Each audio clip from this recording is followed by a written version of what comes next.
All right, let's go ahead and get started. I want to be respectful of your time. Hey everyone, I'm Savannah. I have been a nurse 10 years now. I invest primarily in real estate through syndications. Over the last few years, I've built up a syndication business and raised capital primarily from healthcare professionals who want to passively invest in real estate. I just published a book last week, Passive Profits: How Healthcare Professionals Can Passively Invest in Real Estate and Retire Early. So if you're interested in any of that stuff, check it out. Look at you, author. Add that to the title. Huh? That's actually a feat. Hey guys, how's it going? Alex Sabio here. I actually live in Southern California and I buy short-term rentals. I just purchased our seventh short-term rental. We do also have a hotel. And I love teaching healthcare professionals about investing in real estate. And absolutely really excited about this guest because I've been following John Bianchi on social media. I would tell everyone here, follow him on Instagram, subscribe to his YouTube channel because he adds so much value. And Nick, he's actually trying to purchase a short-term rental. And I think John is going to be instrumental because a lot of us are purchasing short-term rentals and there's so much data out there, almost too much data, and you don't know what to do with it. And John, he's actually the foremost expert when it comes to data. If you look at him, all his videos on how he breaks down the income and air DNA, it's something special. So John, thank you for coming on. I appreciate you guys having me. I'm looking forward to this. Thank you for the intro. Thank you for the kind words. I really do appreciate it. I try and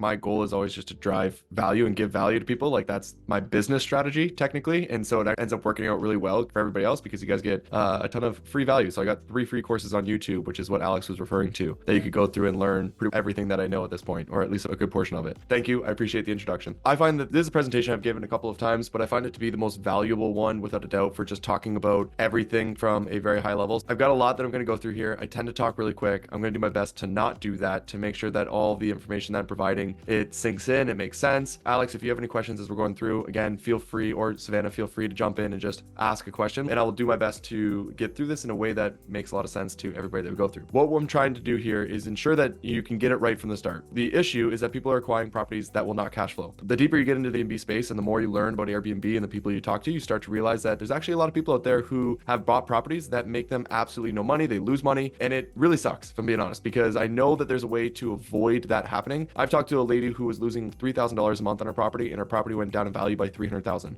So worst case scenario by far, right? And if you know how to do the research up front, then you can avoid that mistake. And that's why I give out a lot of free content, because I want to make sure that that doesn't happen. And so this is my general process of how to get it right from the start. A little bit about me is that I'm the head of data for TechVestor, which is the largest short-term rental investment fund in America right now. We've raised about $70 million and have helped determine where that $70 million is going to get invested. We've actually bought properties. We have data released on over 72 of those properties. I've also built and sold an arbitrage and management company, technically also an Airbnb cleaning company. I'm the founder of the Profit Maps Unlimited software, which is a software that's in beta release right now. We're working to get it fully released, but it's an Airbnb data product that's out there. And then, like I already mentioned, I have 3 free Airbnb data courses on YouTube. So if anyone knows me from Instagram and hasn't seen my YouTube, you're seeing like the tiniest fraction of what I've been able to give out. So strongly recommend just looking up my name on YouTube or type in Airbnb data on YouTube, and you can watch a ton of stuff there and learn a lot of different things I teach, right? Now, as the head of data for TechVestor, what is it that I do? My job is to identify the most profitable markets across all of America. Beginning this year, I searched through over 300 markets. We're in 5 of those markets. Then from there, what I have to do is I have to figure out what is the most profitable thing that we can purchase within that market. And then my favorite part is how do we maximize the revenue of those properties? So it's not just enough about to get like a 4-bedroom that has a pool within a certain area of a market, but what can we do to this property that can really maximize the revenue potential of it? And I put out a video actually today that on Instagram showing that we have 2 different properties that are identical, like the bones of the properties are identical, and they're down the street from each other, and one makes $100,000 more than the other one. And so being able to take the exact same product and figuring out how to drive $100,000 more of revenue out of it is super fascinating to me, because that $100,000 is all revenue, right? So I find that, figured you guys will as well, but that's what I do on a day-to-day basis. A little bit of my proof of success so I can actually talk about this. Of the 130 properties that we have up and live and running and have data on, we don't have a single dud in the entire portfolio. So every single one of them is a positive cash flowing property. We have not missed, is what I'm trying to say. We do have data out on 2 of those properties, and my predictions have been accurate within 25% conservatively. So I have to predict what the revenue is going to be for every single one of these properties before we go out and buy it. And so if I said it's going to make $100,000, it actually ends up making $125,000, which to me is perfect. It's exactly where I want to be. And you'll see by the end of this presentation why, because I have this thing I refer to as a 100% confidence and then a best case scenario. And essentially we just keep hitting this best case scenario over and over again, which is why I'm conservative by roughly about 25%. But regardless, that's exactly where we want to be. Okay. So pretty impressive, man. Thank you. Appreciate it. It's an amazing opportunity that I have to be able to work with these guys and to be able to do what I do. And I love it. It's awesome. I'm really happy about it. It's a great track record. And there's a lot of things that we have done to make that happen. Now, one thing I want to mention after saying all that is I have no data analyst background. I'm not a data scientist. I did not actually even go to school for television broadcasting for 1 year and dropped out because I didn't like it. Don't have any formal background in all this. I am just a guy who got obsessed with trying to figure out if the property that I was going to rent out was going to be profitable or not. And I had investors that I had brought on early on. I really didn't want to lose their money. And so I had to figure out how I could have a lot more confidence when I went to go get this property to get good at it. And then I just found out that I really loved it. It was something I really enjoyed. And so the reason I explain all that before talking about this slide is because I simply just use this logic to do everything that I do at this moment, right? There's no secret sauce behind it. The logic is McDonald's spends millions of dollars to figure out what corner is the best to be on, and Burger King opens up across the street with the same product. The hard data analysis is figuring out what McDonald's does to figure out what corner is going to be the best one to be on. The easy one is what McDonald's does. And so that's what we're doing, is we're just replicating what is already working, okay? To simplify this as much as possible. And the main problem to solve and to stop everyone from doing is studying properties, not markets. Everybody seems to study they go and look at properties rather than the market as a whole. And so what I want you guys to do is the exact opposite. This is the process that majority of people go through. I work with a lot of people.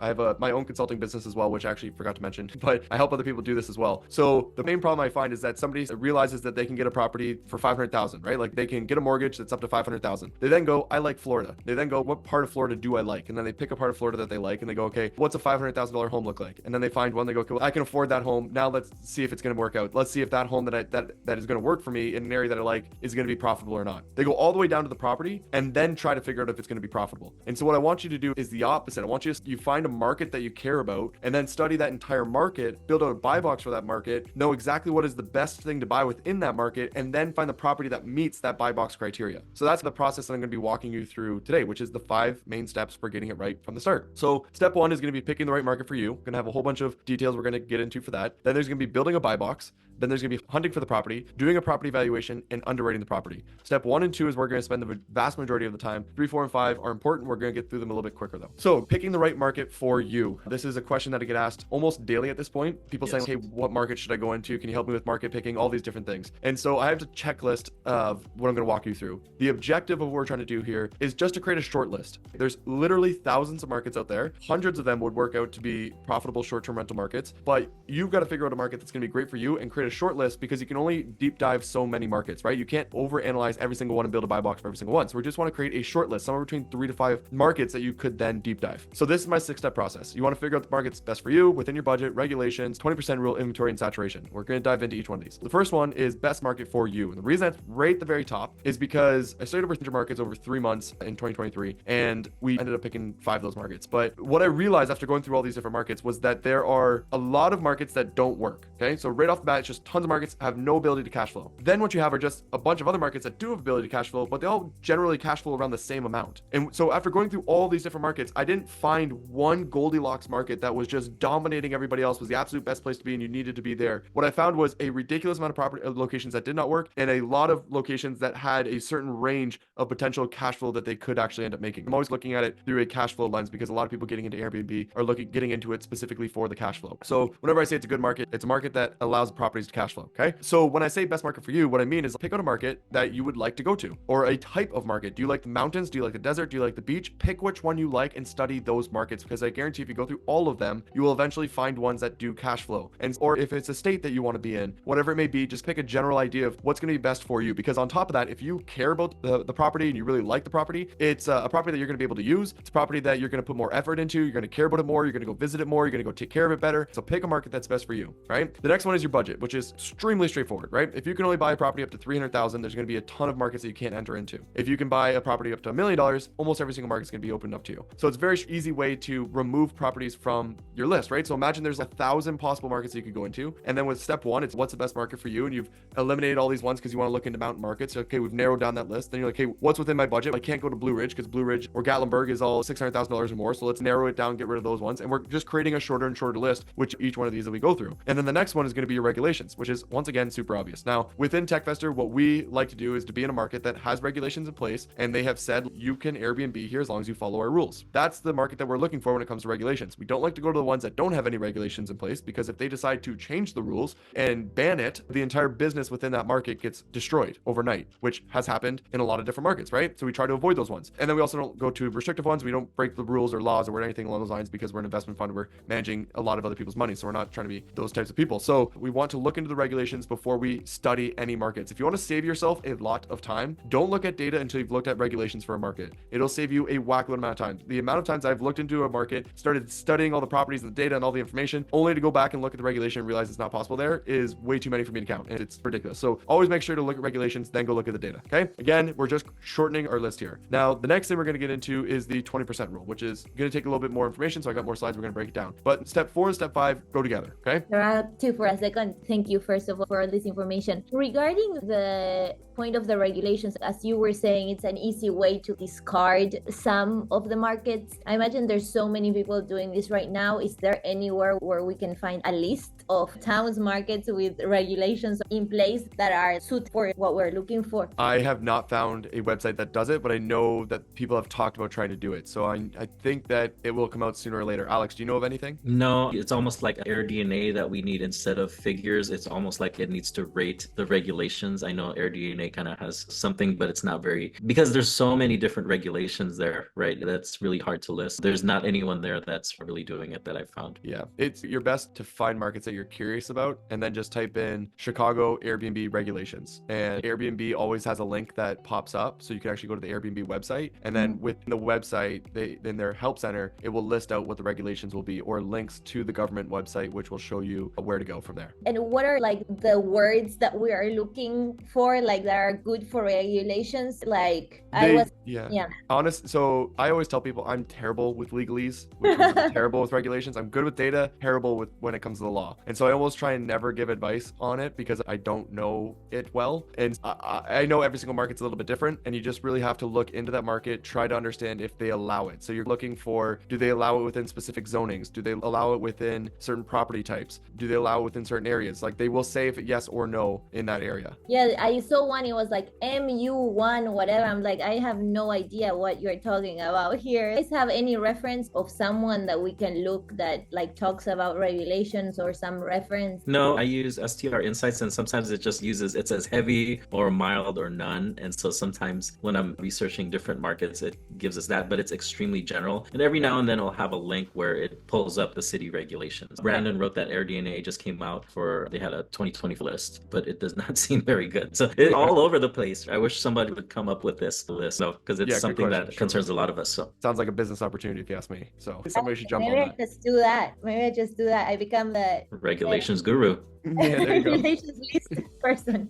The Airbnb regulations lady. There you go. All right. So good question. And to jump back into this. So what we were doing here is we're going through the 6-step process to pick out your market. We talked about step 1, 2, and 3. And now we're going to get into step 4, 5, and 6. 4 and 5 are going to go together. What I look for within a market is if it has the ability to support the 20% rule. That is a very high level thing that I do that allows me to write off a market fairly quickly. So at this point, we have a list of maybe somewhere between 20 to 50 markets that we're considering. And now we're starting to look into these markets a little bit more, but not fully in depth. And so what is the 20% rule? The 20% rule is a price to rent ratio. So if I were to buy the home for $500,000, it should make $100,000. And if it does this, it's going to cash flow in a way that I'm going to be very happy with. Now that's our rule within TechVestor. We're an investment fund. We have more fees than regular people. And so then therefore, if I were to go and buy a property myself, I would maybe be okay with seeing something that's a 15% rule. But obviously the better you can make that ratio, the more cash flow that you're going to make. I can see you have a question. Romel, you got a question? Yeah, I got a question. At this point now, you're talking about 3 years ago or 2 years ago, that 20% rule, you could probably hit it by putting lipstick on a pig or just finding now with the rates that are where they are now. I'm pretty sure you're probably going to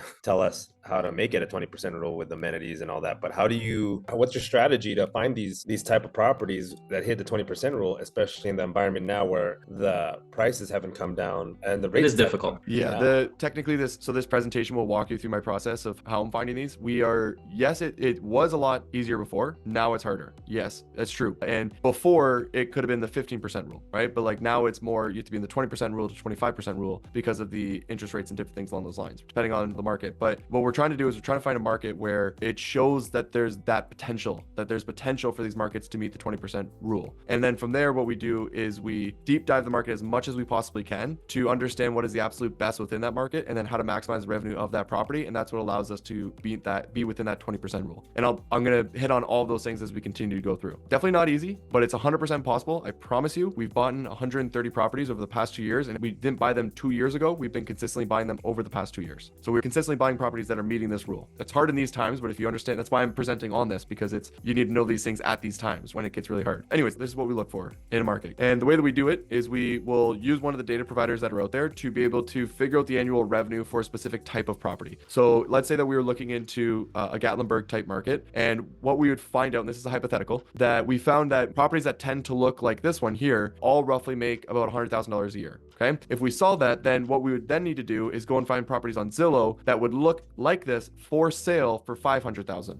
Right? Because that would meet the 20% rule. And so that's where step 5 would come into play, where you're then checking the inventory on Zillow to see if the properties meet the 20% rule. So therefore, if I were to find this property on Zillow, I would want it to buy it for $500,000 a year if it was going to make me $100,000, because that would meet the 20% rule and it would cash flow in a way that I would want. Now, anyone who knows Gatlinburg knows that this property is not going to be sale for $500,000, which is actually why I use this as an example, because if you were to see that properties like this are generally making $100,000, but if you're going to look at Gatlinburg's inventory of properties that are for sale for $500,000, they are not cabin-like homes with views. They are just regular sort of suburban homes, run down with no views. Those are the homes that are selling for $500,000. And the reason I use this as an example is because the property that you're looking at that's for sale for $500,000 needs to look like the ones that are making $100,000 a year. Otherwise, it doesn't meet the 20% rule. And in this scenario, it's super obvious. You can very clearly see that. Now, another super obvious example would be they're both 4 bedrooms with pools. It doesn't have a pool, therefore, obviously, it's missing one of the main requirements, right? What I'm trying to say is make sure that the properties you're studying at a very high level to see what their general revenue is similar to the properties that you're finding on Zillow for sale within that 20% rule. That's what the check inventory to be able to find that. This might be also a follow-up question from Romel's question. So when you're saying this, that we are looking at this property and then looking for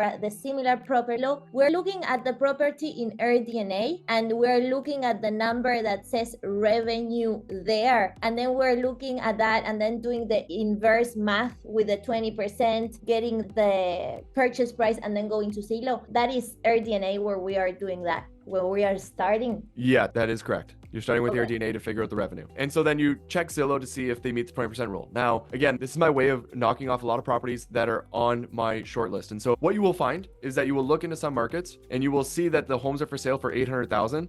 And the best homes that, the top performing homes are doing $100,000 a year, which very quickly will tell you that they don't meet the 20% rule. And then you can just write that market off of your list. This is a lot of work. You're going through this process over and over again through a lot of different markets. So you're constantly just trying to see if it meets the 20% rule. And a lot of markets don't meet the 20% rule. And so then what you're going to do is just remove that market as a potential market that you're going to enter into until you find markets that are either closer to the 20% rule or better than the 20% rule. Okay. Promise you they exist. I've done the work. They do exist. You just have to go through the process. And then the other thing that I look for before entering into a market is saturation, which is something that a lot of people are talking about nowadays. So I want to give you a really quick, easy way to be able to figure out if a market is saturated or not. You want to make sure that the revenue is always keeping up with the supply. So if the supply increases by 10%, you want the revenue to also increase by 10%. That means each individual listing is making the same amount of money year over year. If the market were to have 10% more listings in that market and the revenue did not change, that means each individual listing is making 10% less year over year because there's more listings, but the entire market is making the exact same amount. And therefore each property is making less money, right? Does that make sense? Really good tip there. Okay, perfect. And you can find that on AirDNA, and AirDNA shows you the annual revenue of all of the properties of the entire market over the past 3 to 5 years. And it also shows you the amount of supply growth over the past 3 to 5 years. So you can find the numbers that you need, and you just need to figure out what was the growth over year. Okay. Now, what I will say is that if I find a market where it's -5 to 10%, let's say, right, where the supply has increased 5 or 10% over that time period, I'm not going to necessarily be scared of that market because I know that the people that are getting hurt the most are the people that don't have good listings, that have not really put a lot of love and care and effort into their listings. And those are the ones that are getting beat beat up the most. And so I know that I would come to that market and do everything I absolutely could to win within that market, which would put me near the top, and I wouldn't get hit as hard with a little bit of a saturation. But I have seen markets that were oversaturated by 40%, and I would never enter into those markets because it's clearly oversaturated and that market needs to recorrect itself.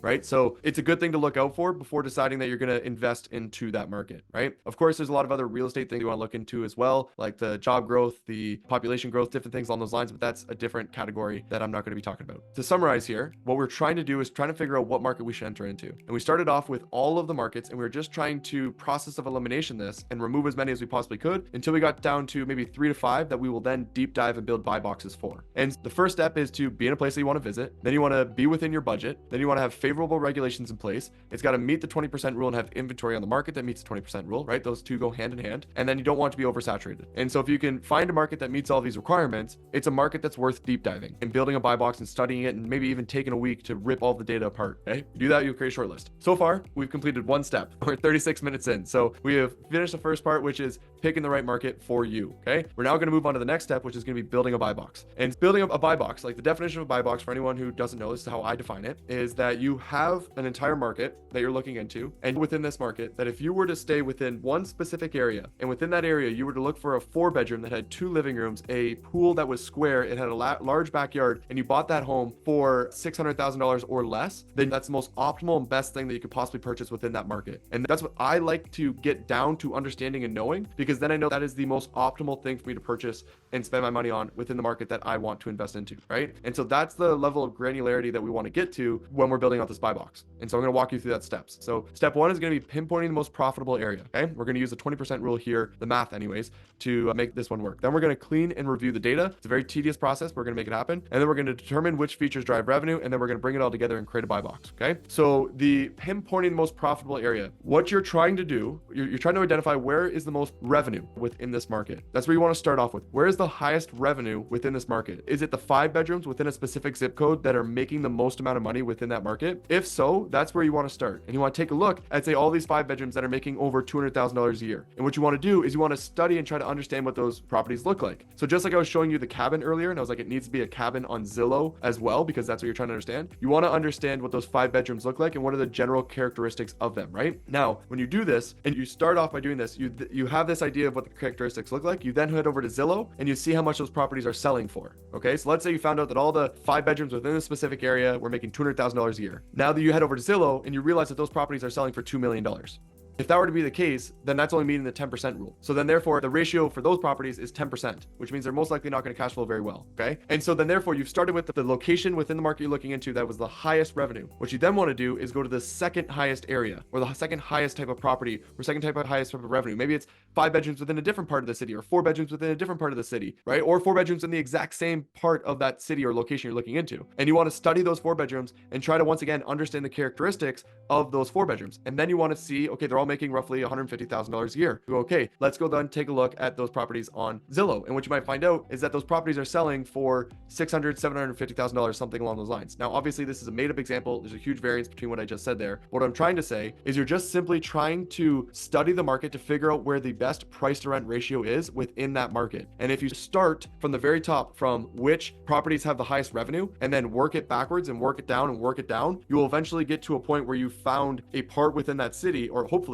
within that city, where the price to rent ratio is 20% or higher. Okay. Does that make sense what I just explained there? So you just keep working it down. By doing that. Another question. Sorry, I've seen your video and I'm so excited that I can make you all the questions that I have right now. Perfect. So I've heard you talk about this a few times and now I'm hearing you again. When you say that, so then you're filtering, no? You're filtering in Airbnb, for example, for those properties that are doing the highest revenues, and that takes you in the map to those areas, no? Once you are in the market. Yeah, Airbnb, it's okay. So let me just try and give a quick demo. I'm gonna try here. So let's say you're in Austin. Okay, I've got a bunch of filters on here. So I'm looking at entire places, houses. Let's say that I focus in on 5 bedrooms here. So I'm just gonna specifically choose 5 bedrooms. And then I've also added filters on here that remove any properties that are under 271 days. I'm gonna explain this later. And also have only so many review counts. Okay. And once I have that, I then have 144 properties that meet that requirement. And so what I can then do is go to this section right here, and I can organize it by revenue. So who's making the most, who's making the least.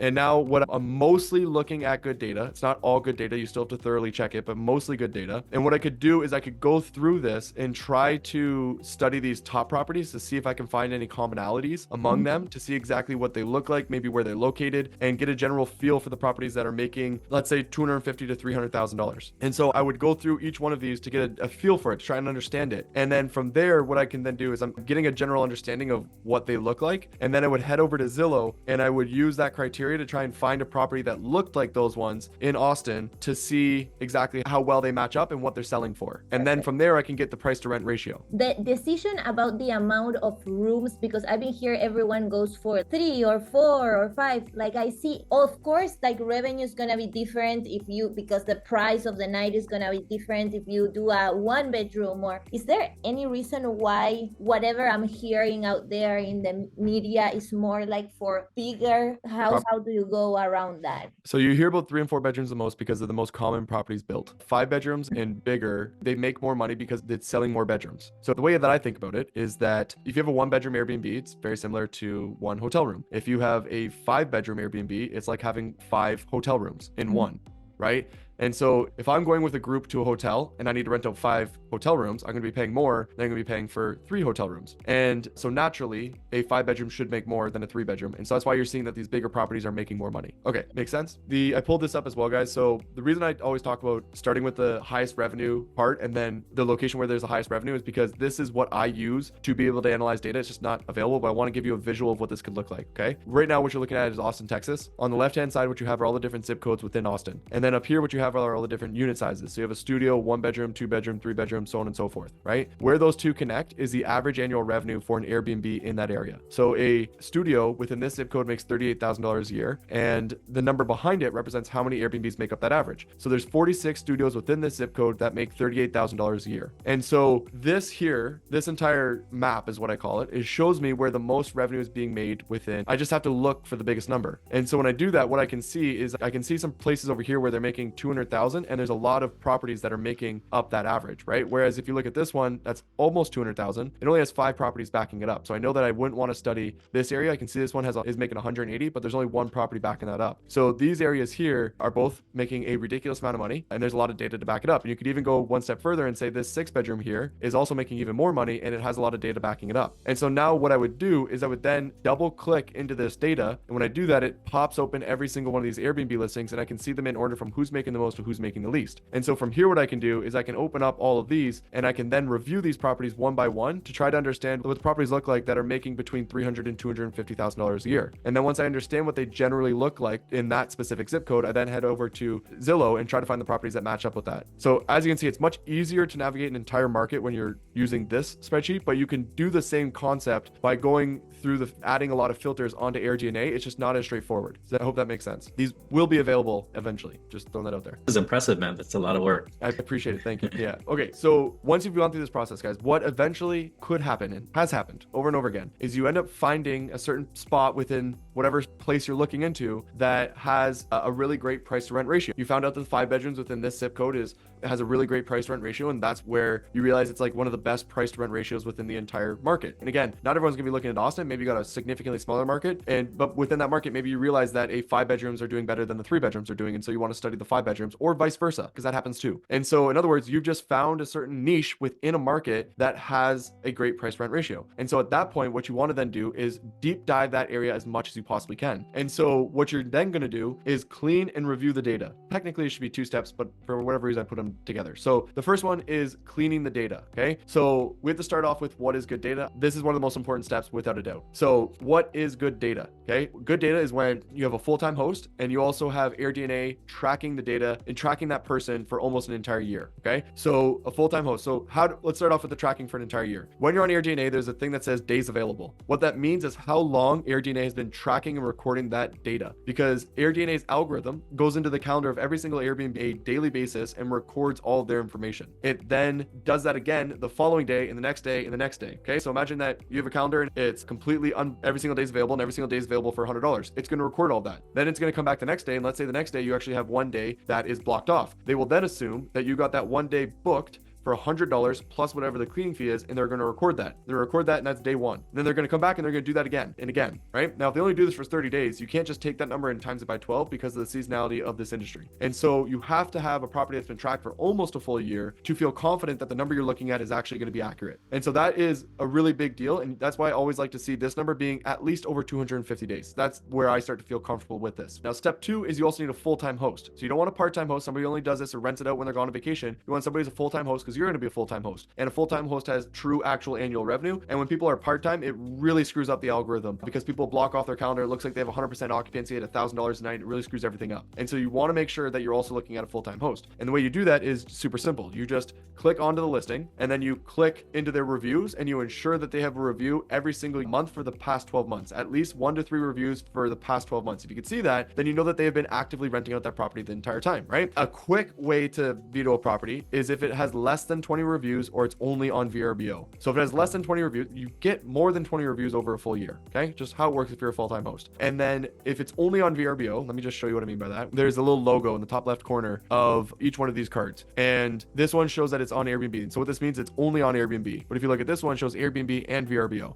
So it's on both. I don't use data that is only on VRBO because for whatever reason, it doesn't get tracked and recorded properly on AirDNA. I've gone through it a million times and I don't trust it. So you can see here, this one is only on VRBO. I would automatically veto this one just for that reason alone without getting into the details of it. If you follow this process, you'll be looking at good data. Okay, that's the idea. And so you want to go through each one of the listings that you have and you want to make sure that they're good data. Okay, so all the 5 bedrooms that were in that specific zip code, say you've got 20 of them, you went through and you cleaned it up and said yes or no that it was good data, and then that's going to remove the bad data, and now you're left with just that remaining good data. And with that remaining good data, what you need to do is study every single last one of these listings and make notes on every single last one. This is the last part was tedious. This part's even more tedious. Okay. And this is where people always think when I say I'm the Airbnb data guy, right? They think I'm looking through numbers and they think I'm looking through countless spreadsheets and just nonstop. What I'm looking through is pictures. 90% of the time, I'm reviewing pictures over and over again and trying to see what is missing or see what some people have that other people don't have, or see how they put things together. The data is in the photos more than anything else. What you need to do is you need to make notes on every single last one of these listings. And let me actually, normally I just run through this list, but let me explain why you're doing this. Once you have made notes on everything, you're then going to summarize those notes, and you'll be able to clearly see what the revenue drivers are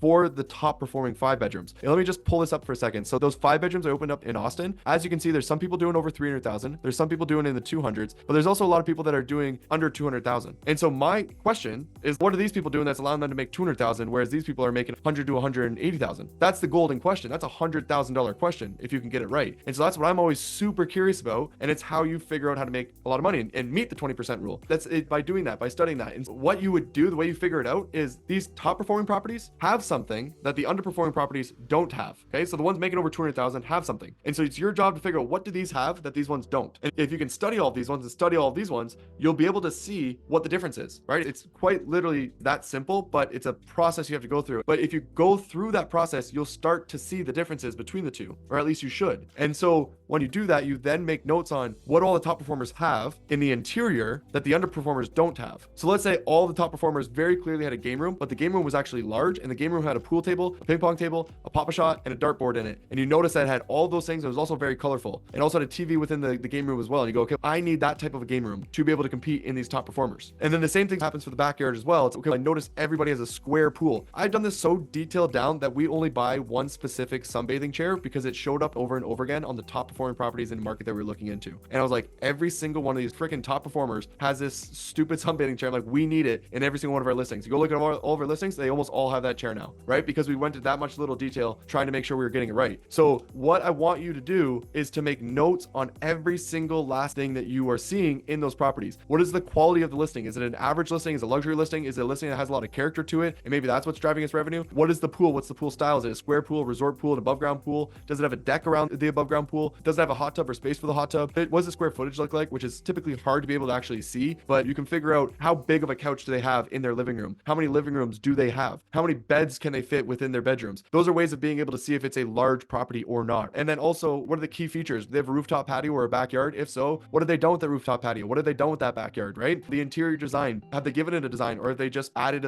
no design to it whatsoever? The location, how close is it in relation to the thing that people are traveling to that market for, whether it be the beach or a town or something along those lines? What is the quality of the kitchen in the bathroom? How nice is it? Is it a white kitchen? Does everybody have a white kitchen? We bought a property in a brown kitchen. Everybody else had a white kitchen, and it was super frustrating because I knew it was hurting our revenue and it drove me nuts. But I don't like missing little details like that. And then, does it have a game room? If it has a game room, what are the games that it has in the game room? How big is the game room? Extra amenities that it has, cornhole, mini putt, different things along those lines. Quality of the furniture. Is it IKEA furniture? Is it article furniture? How good of the quality of the furniture are we looking at here? Does it look comfortable to sit on? You know that we won't buy a couch unless it looks cozy in photos. It has to look like a couch that a good group can actually sit on and feel comfortable and enjoy and maybe watch a movie all together. The couch has to look like that, because when the guest goes and looks at this, then they're comparing, and maybe they've got two properties that they're comparing side by side, they will see this one's actually like cozier for whatever reason. It's just because we bought a slightly better couch that was a little bit more cozy. Details matter, right? And then the photos, how good are those photos taken? You always want to have really great photos. Property that I've made so many videos about how photos can increase your revenue by $10,000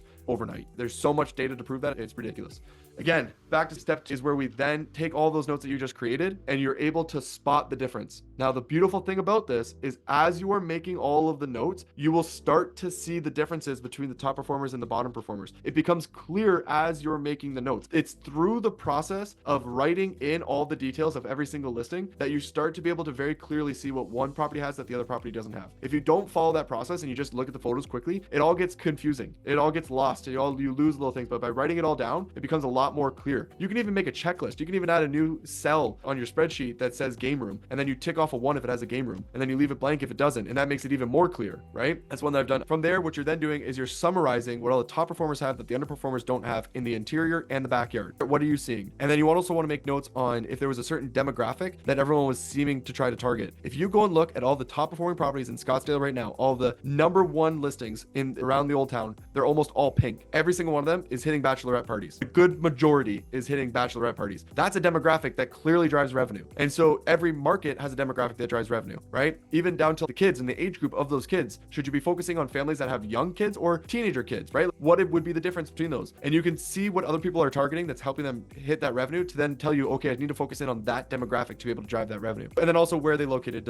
How much does that matter? And once you complete doing that, you want to bring it all together. You want to take all of your data and bring it all together at the bottom. So you have it all listed out there so you can very easily look into these listings and see the differences in the notes you've made. Then you want to have all of the summary notes you have in the top left corner so you know exactly what you're looking for within a property that you're going for, right? You can list it out and just put it together however you want. This is what works for me. And then I would take screenshots of the listings and actually have the interior and be like, okay, this is what the interiors look like of properties that are doing $200,000 a year, and this is what the exterior looks like. If you look, it's actually very similar. You got the Spanish look to it. You've got the beams up top. They're very large rooms. They've got these pools that are square pools that are looking out the desert. There's consistency there, right? That's data. Data is just consistency, and it tells us a story. And when you understand that story, it makes it so much easier to be able to understand what to do. And then you also place all of your data in a map to be able to see exactly if the location matters or not. And so this is what a completed buy box looks for me, because I know that in this top left corner is all the information of what's the absolute best thing to buy within that market. And then I can just easily access this information and know and see exactly what I should buy and what I should not buy. And so in summary, if you follow this 4-step process, you're going to pinpoint the most profitable area by trying to find the best price to rent ratio. And then what you're going to do is you're going to clean and review all of the data one by one and make notes on everything. And then by doing that, you're going to be able to see the differences between the top performers and the underperformers. And you're going to see what the top performers have that the underperformers do not have. And then you're going to make notes on the interior and the backyard, and then you're going to bring it all together to create your buy box. And then by doing that, you've now figured out what is the absolute best possible thing to purchase within the market that you want to go into, right? And so as a bonus, make sure to talk to a local who's going to point out so many tiny little things that you would have never thought of. My strong recommendation is talk to property management companies, short-term rental property management companies, because they want your business and they're willing to tell you what works and doesn't work to be able to get your business. Now, you can give it to them or you can't give it to them, right? You can make that decision. Now, maybe you don't give it to them today, but you're going to give it to them in 2 years from now because they gave you all that information before entering the market. Okay, so strongly recommend talk to a local if you are not a local to that market. Really good tip there. Yeah, it's a big one that I even forget about sometimes still. I think I know everything through the data, and then I talk to a local and they're like, well, you missed this. I'm like, right? Like, I'm like, all right, well, I guess I got to restart or whatever. Anyways, we finished 2 steps here, guys. Step 1, picking the right market for you. Really important. A lot lot of process to go through there, and then building a buy box within that specific market. Okay. I know I'm getting energized now, so I'm speeding up and I apologize. I'll try and slow it down so I'm not going too quick or anything, but the next three that we're going to go down with that question. Okay, perfect. Let's do it. Yeah. We have a few questions about, I think, software here, but I've been hearing about AirDNA and STR Insight. Are both expensive? What do you recommend? Do you recommend both for different things? You're using just AirDNA? What are you trying to do right now? Do you already have your market? For those first steps. So I understand that for your first step, we're using, I imagine that AirDNA, but STR Insights, what I've been hearing that could be substituting AirDNA, like you could use it for the first step. Yeah, so STR Insight is built to help you find a market. Okay. And for step one, STR Insights could be helpful. Okay. And then once you've picked the market, to really deep dive it, you would likely want to get into AirDNA. But you could do one with AirDNA. You could all with AirDNA as well, technically. Yeah, you don't necessarily need both. And then on top of that, I can't remember if I put this out publicly or not, but the subscription level that you can get from AirDNA is just the minimum one. Will give you the information you need. You don't need to go up and above. Pretty good now, huh? Yeah, the $15 one is pretty good now. Yeah. Like I taught a whole course about how to do a property valuation, which is a step we're going to get into. It was a webinar. I did talk about how you could just use the $15 a month one to be able to accomplish what I was talking about, and it would get the job done. Okay, jumping back into it. The 5 main steps for getting it right from the start.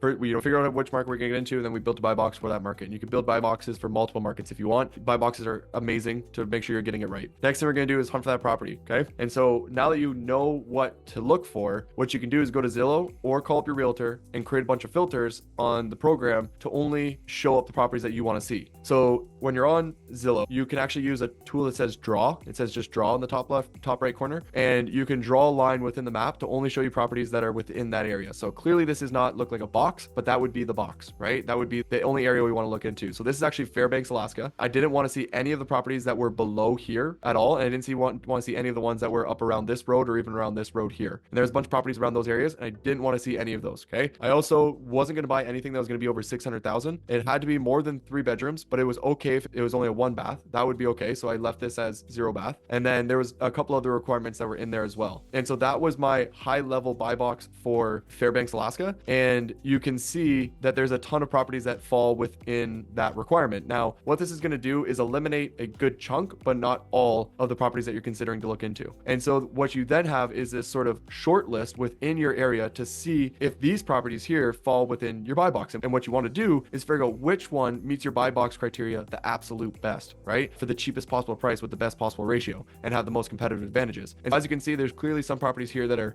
560,000 and some that are 294,000. So there's a huge differences between these properties. So I'd still have to go through them one by one, but I did eliminate a lot of properties. Now in Fairbanks, I didn't eliminate a ton, but if you go and do this in like Scottsdale or Austin or Chicago, you'll eliminate thousands of potential properties that you would otherwise have to shift through. And so when I do this, the main thing I'm looking for, so this first one's pretty stupid to even add in there. It's like lowest price property that matches your buy box criteria. Of course, that's what you want. You want the lowest possible price property, but you also want a property with a ton of competitive advantages.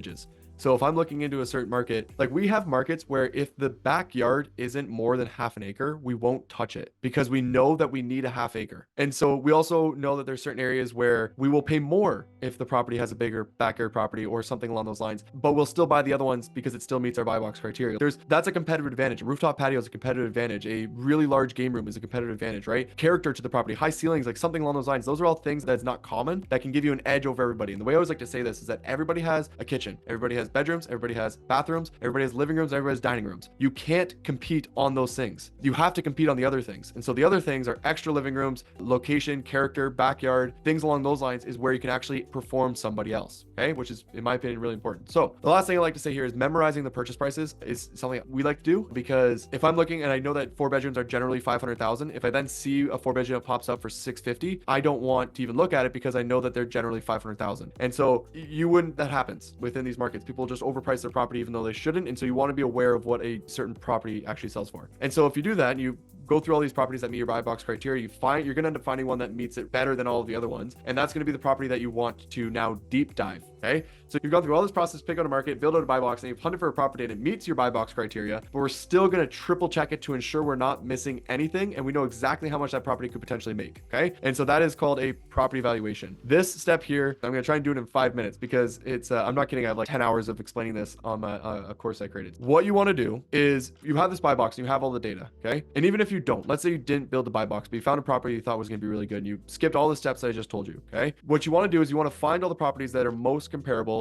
to the property that you're looking at. And you want to make sure that it's good data. And you want to bring it into a spreadsheet similar to what you can see here. We have the link, you have the annual revenue, the days available. Each one of these pieces of information you can get off of AirDNA for the $15 a month subscription. And so you can pull all this information into a spreadsheet. And you want to make sure it's all good data. And you want to organize it from who's making the most to who's making the least. And you can see these are all 2 bedrooms within a specific area. And so now I can see, again, who's making the most, who's making the least. So I can start to see patterns within the data when I start to do that. I can see that there's a one outlier doing 140. There's a couple of properties doing 120, even this one doing 112 in that same category. We got a few properties here around the 100,000 and a few properties around 80,000, and then this one doing the worst. So you have these like different groupings as you go through this. And what you want to do here is you want to go through each one of these properties and you want to explain why either the property is better or worse than yours. Okay. So the one that you're considering to purchase, is this property make $140,000 a year better or worse, right? In other words, you're looking for a top comp and a base comp. So there's going to be properties that are referred to as top comps, but properties that are better than yours. And no matter what you do, you cannot beat them. They are bigger, better, more luxurious, have better views, indoor pools, whatever it is. They've got you beat, right? And you can't do anything to beat them. Then a base comp is the exact opposite. They have, your property is bigger, better, more luxurious, has an indoor pool, whatever it is. You beat those people, no problem. You're super confident you can beat them. And by finding a top comp and a base comp, what you end up finding is this range. You get a bunch of properties within the middle that you somewhat compete with, and it's not super obvious that they're better or worse than yours. Okay. And so that range is where your property is going to end up falling. So in this example here, you can see that the properties doing over 120 were all better properties. They were top comps, and all of the ones below 80,000 were all base comps. There were properties that we knew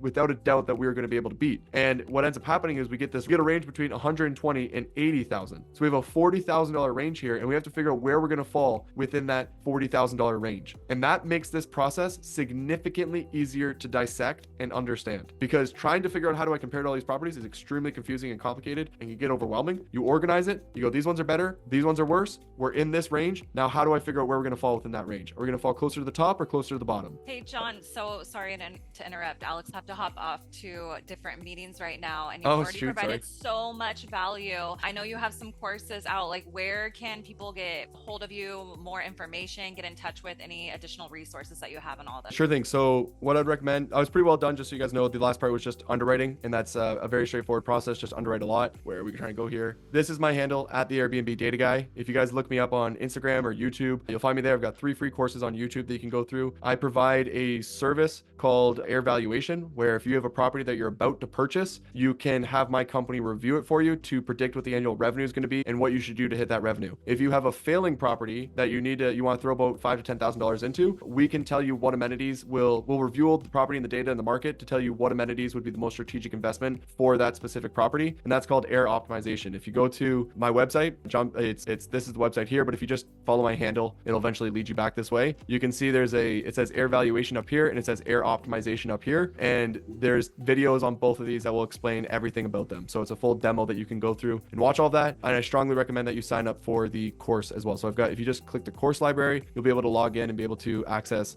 all the courses. So that's everything that I have available. Thank you, Savannah. Thank you, Alex. I apologize, guys, for going a little bit over, but as you can see, I really like to get into the details, and I could have kept going for another hour if you wanted to, but yeah, we could have listened to about this stuff. It's amazing. So great resources and tips and tricks. I love it. So much good info there, John. Thank you so much. Like I said, everyone needs to follow John on social media or watch his videos because he puts out so much good info. I just want to buy the data. That's really what I want, because I look at it, that's so much work. Like I said earlier, you're the absolute expert on it, and I'm like, it would take me years to try to get to this point where I evaluate properties as good as you do. All I hope is that you can avoid a bad deal. That's my whole business is ensuring that nobody buys an unprofitable property again. So maybe you won't buy the greatest, most profitable property in the world, but you won't buy one that loses you $3,000 a month. That's the partial objective there. Hey guys, so we'll have this replay on the Facebook group, also on Savannah's YouTube, and I'll have it on my YouTube channel as well. John, I'll give you a copy so that way you can do it. Anyone that wants to get a hold of John, please get a hold of him. Thank you guys for joining. Next month, we're talking midterm rental with government contracts. All right. Have a great night, everyone. Thanks. No problem, you guys.